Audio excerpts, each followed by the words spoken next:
तल त के हो दादा त भन्नुभयो त भन्नुभयो अनि आमा पान्ने बाम भनेको भनेपछि त्यो त भयो त नि राखेर कति मिठो छ अनि मिठो भयो नि म खाँदै हो र साना खाले साँच्चै खानुहुन्न तपाईँ अब जिस्केको भनेको कस्तो के खानुहुन्न भन्नुभयो चिरा खाने भनेको अनि खाइरहनु भएको त थाहा छैन चाख्ने हो यो यो त कत्रो उनाटे चाहिँ जनतारे त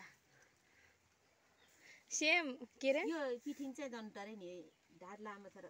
त्यसरी म नि कुप्री छु नि ठुलो मम्मी हामीलाई त यो के अरे मान जेठी के भन्नु त आउँदैन हामीलाई उता ठुलोबा ठुलो मम्मी यस्तै भीमाहरू कत्रो जैसँग पनि गयो होइन गएर पनि नाति छ हैन नाति त हामी जत्र हुन लागिसक्यो भान्जा हाम्रो ऊ डोमामा नकान्छ अस्ति म झन्डै जम हाल्ने त्यतातिर के मिलेन कहाँसम्म आउनु भएको थियो जयरामबाट घरतिर आएँ जयराम त यहाँ आउँदा होइन जयराम त यहाँ आउँदा नि यो त नजिकै हुन्छ जनता साइला मानिसले फर्काएर ल्याएको गरेर तिमीलाई बोक्यो घुम्तीमा ल्याएर छोडिदिएको गरेर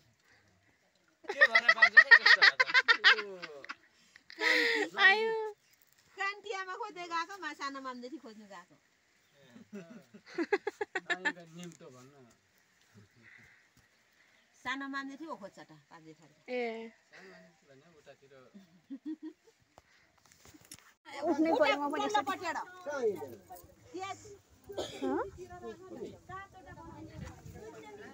हजुर दुईटा त बेहुली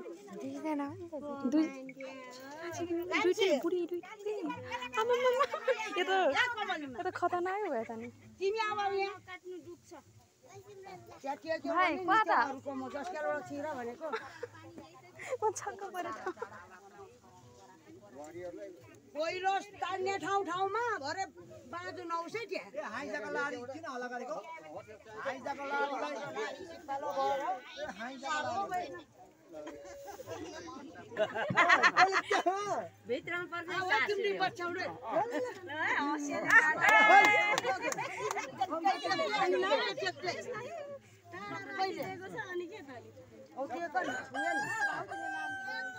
नानी माछा खाना नजाऊ तललाई दियो चाहिँ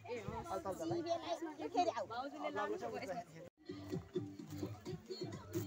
मण्डप हेर्न आएको म त मण्डप हेर्न आएको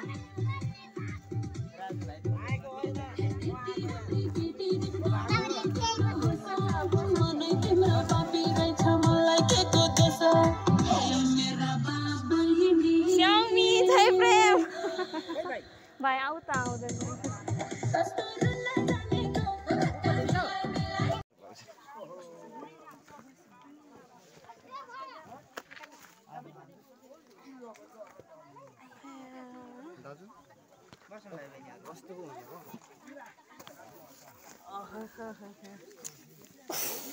बसेर पनि फेरि उयो भयो दुखिरहेको छ खुट्टा जुत्ता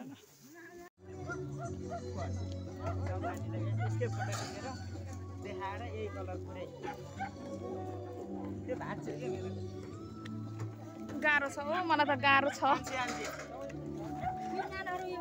नाना होइन बहिनी र जन्तरेको छोराछोरी यो छोरी हो छोरा हैन छोराछोरी छोरा ठुलो छ त नि यस्तै छ आमाहरूले पक्षपात गरेर छोरा म त केही नखान्छु मम्मी यति देखाइदेऊ म खान्न म यहाँ भिडियो मात्रै गर्ने ए बोलाएर म चाहिँ बोलाएर आएको थाहा पाइस् तैँले प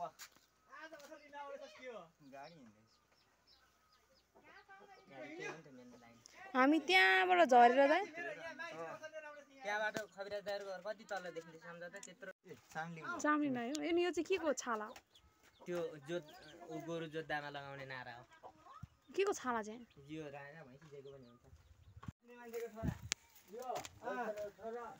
उपमाइला कति भाइ छौ एक भाइ तिमी मात्रै नमस्कार उपो जन्तरेको छोरी आयो नि आफ्नो सफा गर्नु पर्दैन ठाकमा आइज अनि यहीँ बस्नु दादा मलाई गरी भएको क्या गर्मी छैन नि भात त खाइदिए सबै छैन रबिन हजुर मान्छेले माथि आएर चाचा खाएर जाऊ है म फुवाको दाइ भाउजू हो कि तपाईँ हाम्रो जनतरे काकाको भाउजू हो कि बुहारी हो त भाउजू नै हो ए भनेपछि ठुली आमा नै रहेछ ठुली कान्छी आमा। आमा माम कान्छी भन्ने हो क्या अघि हामीले एउटा रोटी पकाइसकेको छौँ यताबाट त्यो डाँडाबाट यो खोला टप्दै टप्दै यो गाउँ आइपुगेर अब फेरि घुमेर हामी जाँदैछौँ आफ्नो अड्डामा भर्खर बोल्ने भएको है म चाहिँ फेल भयो इन्डिया आर्मी नत्र अहिले त म त पियोस् त्यो नफुलेपछि कुवा हो आम्मा पानी यहाँ जमिनेको त्यहाँ जमिने यहाँ जमिन यहीँ वाह पानी आउला चाहिँ तिमीहरू भारी नै किन्छ कि अहिले जाने बाटो हो पानी अमला पानी आउलाको जङ्गलै पानी आउला ओके ओके आजको यात्रा चाहिँ बब्बाल भयो है म त झन्डै रुको दादा थियो मलाई के फड्को पनि भयो के जिन्दगी यो फर्स्ट टाइम हो दिदी भाइको यो खालको यात्रा खुट्टाले घरमा आइपुग्नु हुँदैन आज मलाई तपाईँलाई पाइँदैन कहाँ आएको हामी उप दादा कहाँ आएको यो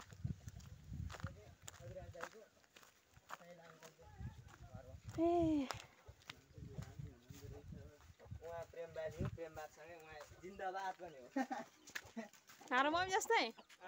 ओके प्रेमबादसँगै जिन्दाबाद त्यहाँबाट आएको है त्यति माथिबाट उ त्यो होइन त्यो दुई तले घर त्यो हो ऊ रुपेन्द्र दाइहरूले बनाएको घर त्यो हो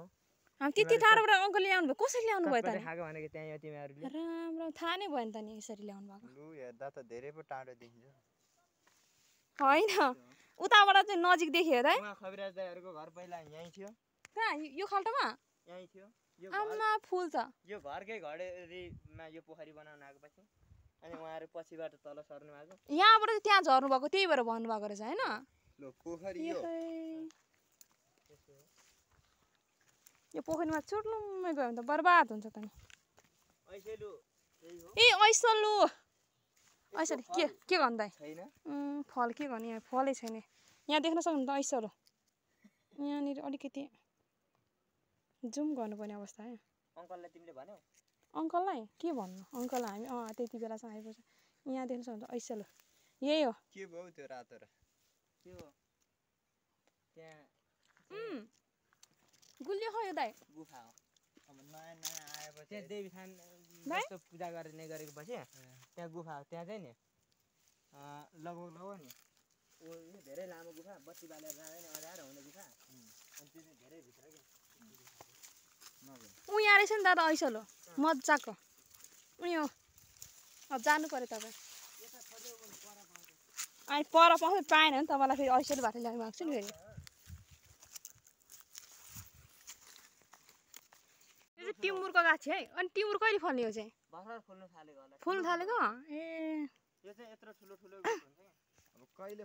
पार्नु टिमुरको गाछी उता पाएन हौ दाइ दादा यो छ नि तासेर खाएको देखेको थिएँ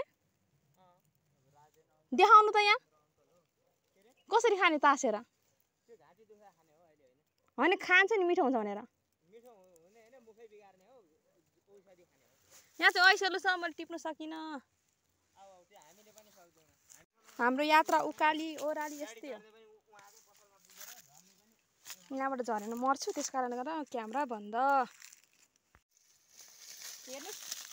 अमला पानी अमला गमे गम्मे मिलाए वहाँनिर कस्तो हो 100 रुपैयाँ पाउ कसरी पाऊ कहाँनिर हाम्रै नमिठो हुँदो रहेछ दादा होइन के नै हुन्छ ल र स्वाद तिमीहरू मर है नमस्ते हेर्नुहोस् यस्तोबाट पानीमा राखेपछि यस्तो हुन्छ अजम्बरी झार भनिन्छ यसलाई म तराईमा लिएर आउँदैछु बेच्नको लागि करोडपति हुनको लागि करोडपति लाखपति हुनको लागि ल गए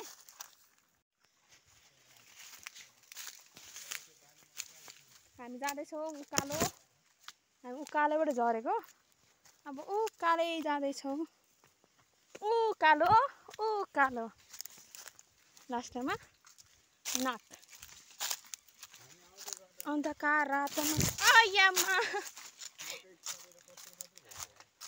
देख्नुभयो राम्रो बाटोमा चिप्लिन्छु क्या नराम्रो बाटोमा मात्रै हो क्या लड्छु कि भन्ने डर राम्रो बाटो त लड्यो पनि फरक पर्दैन नि त यहाँ त के हो दाइ यो खोप्चा चाहिँ के छ नि यहाँ खोलै हो अब हामी मासतिर जाँदैछौँ म भनेको चाहिँ राम्रो राम्रो बाटो खोज्ने हो क्या आया हामी गाडी जाँदैछौँ दादा एक्लै मान्छे कसरी हिँड्छ है यहाँ ए त्यहाँसम्म ल्याउनुहुन्छ जा भन्ने हो